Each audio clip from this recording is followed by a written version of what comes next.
Hello everyone, welcome to our channel অঙ্ক চর্চা। গত দিন থেকেই কিন্তু আমাদের যে সিডিপি ক্লাস কিন্তু শুরু হয়ে গেছে, যেটা আপার প্রাইমারির জন্য, এবং ফার্স্ট ক্লাস কিন্তু আমি দিয়ে দিয়েছি। যারা দেখোনি ওরা কিন্তু দেখে নেবে। ফার্স্ট ক্লাসে আমরা কি আলোচনা করেছি, যে বৃদ্ধি কী, বিকাশ কী, পরিবর্তন কী, পরিণমন কী, এবং শিখন কী, এবং শিখনের সাথে বিকাশের যে সম্পর্ক সেটা নিয়ে কিন্তু গতদিন আমরা ডিসকাস করেছিলাম। আজকে কিন্তু আমরা ডিসকাস করব আমাদের ক্লাস নাম্বার 2তে। আজকে আমরা ডিসকাস করব বিকাশের নীতি। এই ক্লাসগুলি আমি ডিটেলসে দিচ্ছি, তারপর কিন্তু আমরা এমসিকিউ সেশনও করব। দেখো, এই তোমরা যদি ডাইরেক্টলি শুধু এমসিকিউ শিখে যাও তাহলে কিন্তু পরীক্ষার মধ্যে কমন পড়বে না। তো তার জন্য কিন্তু ডিটেলসে পড়তে হবে। কোন জায়গা থেকে কোশ্চেন চলে আসে কিছু বলা যায় না, তার জন্য ডিটেলসে পড়বে। তারপর এমসিকিউ তো আমরা মক টেস্ট হিসাবে দেবই। আর যারা এই পিডিএফগুলি সম্পূর্ণ ফ্রিতে পেতে চাও তারা কিন্তু যে আমাদের ডেসক্রিপশান বক্সে কিন্তু যে হোয়াটসঅ্যাপের গ্রুপের লিঙ্ক দিয়ে দেওয়া হবে, সেই গ্রুপের মধ্যে জয়েন করে নেবে, এবং সেখানে কিন্তু তোমরা পুরো সম্পূর্ণ ফ্রিতে পেয়ে যাবে তোমাদের এই পিডিএফগুলি। তো চলো আজকে ক্লাসগুলি আমরা শুরু করছি। ফার্স্ট ক্লাস দেখো, বিকাশের ফার্স্ট ক্লাস আমরা শেষ করে নিয়েছিলাম। আজকে সেকেন্ড ক্লাসে আমরা করছি বিকাশের নীতি। বিকাশের মূল নীতিগুলি কি? ফার্স্ট হলো, বিকাশ হলো একটা কি মিথস্ক্রিয়া প্রক্রিয়া। মানে কি, মানে বিকাশ মানে সব কিছুর সাথে কি বলছে, বিকাশ একটা মিথস্ক্রিয়া দেখাচ্ছে, ঠিক আছে। তারপর বিকাশ কি নিরবচ্ছিন্ন প্রক্রিয়া। নিরবচ্ছিন্ন কীভাবে হচ্ছে, যে মানুষের শিশু বিকাশে শুরু হয় কোথা থেকে আমরা জানি, যে একটা মানুষের বা একটা বাচ্চার কি হয়, যে বিকাশ সে কালটা শুরু হচ্ছে কিন্তু মাতৃগর্ভ থেকে, এবং সেটা কোথায় গিয়ে শেষ হচ্ছে, সেটা কিন্তু মৃত্যু পর্যন্ত গিয়ে শেষ হচ্ছে। অর্থাৎ এটা কি হচ্ছে, বিকাশ একটা নিরবচ্ছিন্ন প্রক্রিয়া হচ্ছে। তারপরে ব্যক্তিকেন্দ্রিক হয়ে থাকে এটা বিকাশ, মানে সবার ক্ষেত্রে আলাদা হয়ে থাকে। কারুর ক্ষেত্রে হলো দৈহিক দিক থেকে বেশি হয়, কারুর দিক থেকে মানসিক প্রক্রিয়া ভালো হয়, কারুর দিক থেকে আবার পাক্ষবিক, কারুর দিক থেকে আবার সামাজিক প্রক্রিয়া ভালো হয়। তো সবার ক্ষেত্রে আলাদা হয়। তুমি যদি একটা 10 বছরের বাচ্চাকে একটা ক্লাসের মধ্যে দেখো, সবাই যে সেম কোয়ালিটি হবে এরকম না। কারুর দেখবে একটু ভালো বুদ্ধি থাকে, কারুর একটু মিডিয়াম সাইজের বুদ্ধি থাকে, কারুর একটু পাতলা হয়, কারুর একটু মোটা হয়, তো কেউ একটু শক্তিশালী হয়, কেউ একটু দুর্বল হয়। তো সেই ক্ষেত্রে কিন্তু বিকাশটা কি হচ্ছে, ব্যক্তিকেন্দ্রিক হয়ে থাকছে। তো বিকাশ কি হচ্ছে, বিকাশ হচ্ছে যে মিথস্ক্রিয়ার ফল। তারপর বিকাশ হচ্ছে গিয়ে একটা নিরবচ্ছিন্ন প্রক্রিয়া। তারপরে বিকাশ কি একটা ব্যক্তিভিত্তিক প্রক্রিয়া।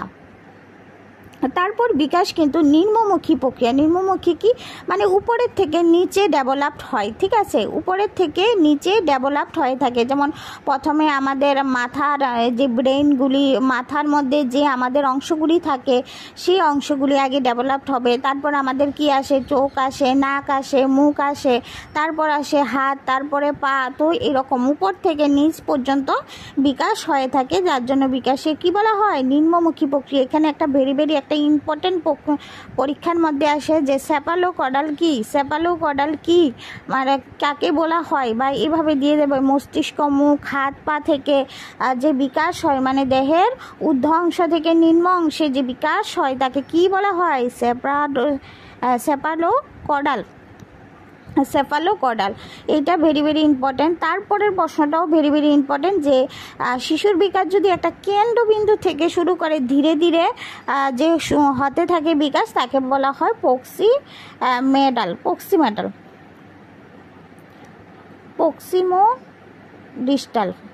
প্রক্সিমোডিস্টাল।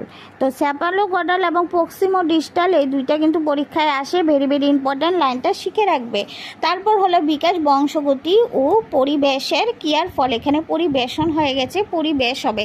পরিবেশের ক্রিয়ার ফল মানে কি, বিকাশ আমার যখন বংশগতিও ভালো থাকবে এবং পরিবেশও ভালো থাকবে, তখনই কিন্তু বিকাশটা ভালো হবে। যেমন দেখো, একটা বাচ্চা যদি তার বংশগতি ভালো থাকে, মানে তার মা বাবা খুব বুদ্ধিমতী থাকে, কিন্তু বাচ্চাটা বুদ্ধিমতী হতে পারে না। কেন? হয়তো তার কি হয়, যে পারিপার্শ্বিক যে পরিবেশটা সেটা ভালো নয়। যে এক্সাম্পল আমি দিয়ে বলছি, যেমন সাপোজ ভাবো, মাও শিক্ষক, বাবাও শিক্ষক, দুজনেই সারাদিন তাদের শিক্ষকতা নিয়ে ব্যস্ত থাকে, সকাল 10টা থেকে রাত্র 10টা পর্যন্ত। তো সেই বাচ্চাটা সেই পরিমাণের যত্ন আত্তি পাচ্ছে না, সেই পরিমাণে শিক্ষাটা পাচ্ছে না, যার ফলে কিন্তু সেই বাচ্চাটা একদমই বুদ্ধিমতী হতে পারে না। অর্থাৎ মা বাবা শিক্ষিত হওয়ার পরেও ছেলেটা সেই পরিমাণে শিক্ষিত হতে পারে না।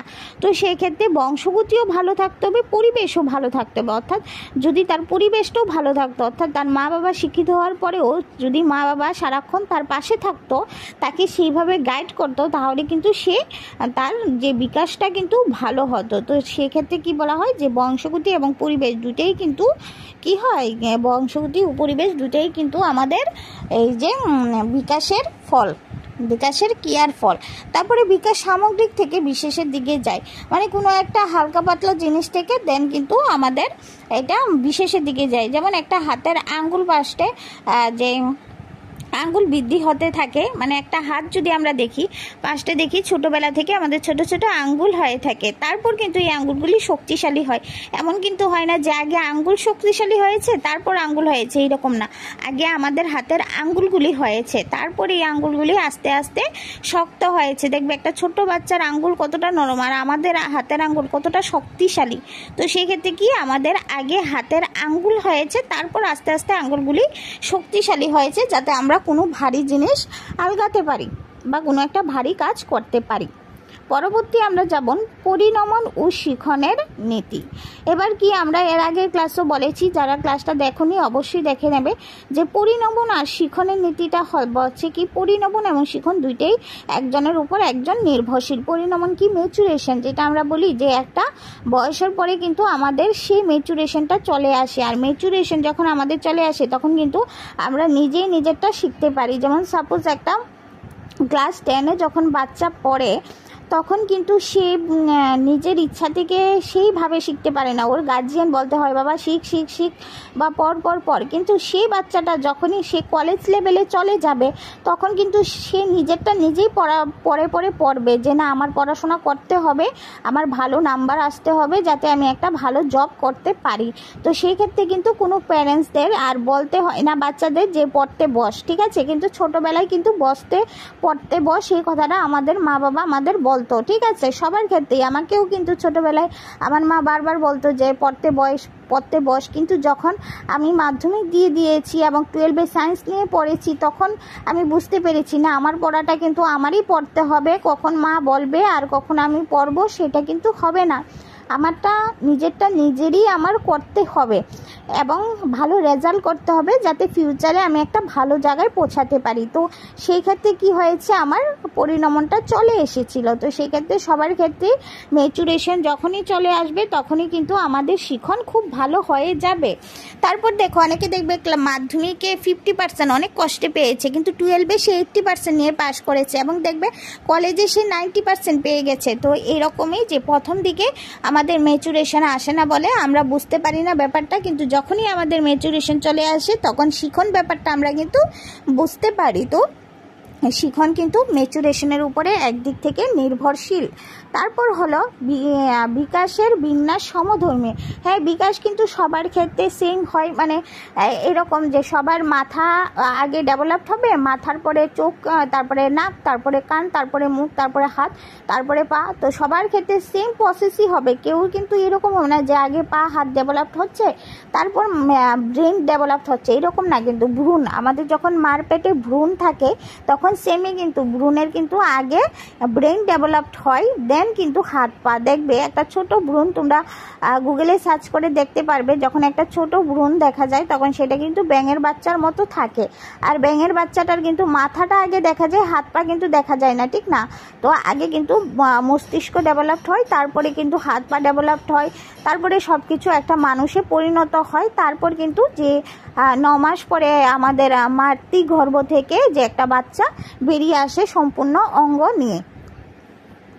তারপর দেখো শিশুর বিকাশের প্রক্রিয়ায় শিক্ষাগত গুরুত্ব, এটাও কিন্তু অনেকগুলি পয়েন্ট ইম্পর্টেন্ট থাকে, যে বিকাশের ক্ষেত্রে কি কি গুরুত্বপূর্ণ আছে, যে বিকাশটা কিভাবে শিক্ষাগতভাবে গুরুত্বপূর্ণ আছে। যে একটা বাচ্চার যদি বিকাশ ভালো হয় তখনই তার শিখন ভালো হবে, যা না সে যদি ভালো বুঝতে পারে, ভালো লিখতে পারে, সব কিছু ভালো পারে, তখনই তো তার শিখনটা ভালো হবে, তাই তো।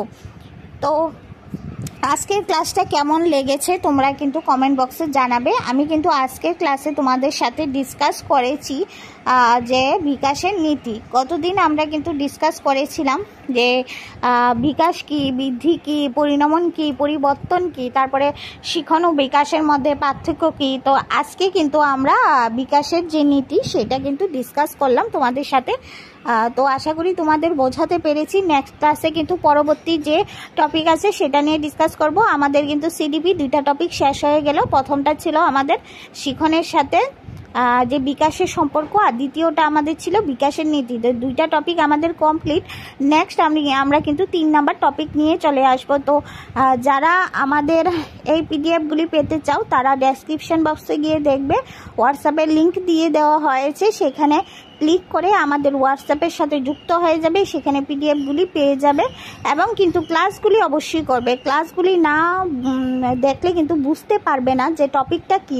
শুধুমাত্র রিডিং পড়ে গিয়ে বা মুখস্থ করে গিয়ে কিন্তু আপার প্রাইমারি পরীক্ষা পাশ করা এতটা ইজি হবে না। আগে জিনিসটা বুঝতে হবে, দেন শিখতে হবে, কিন্তু 2টা করতে হবে। তো আগে ক্লাসগুলি দেখবে, তারপর কিন্তু পিডিএফগুলি কালেক্ট করে শিখে নেবে, ঠিক আছে? সবগুলি থেকে আমি এমসিকিউ কিন্তু মক টেস্ট আকারে দিয়ে দেবো।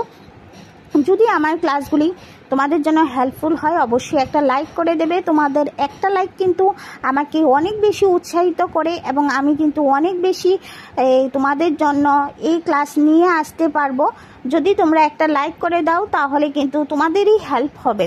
আর যারা এখনও আমাদের চ্যানেলকে সাবস্ক্রাইব করোনি, একটা সাবস্ক্রাইব করে দেবে, ঠিক আছে?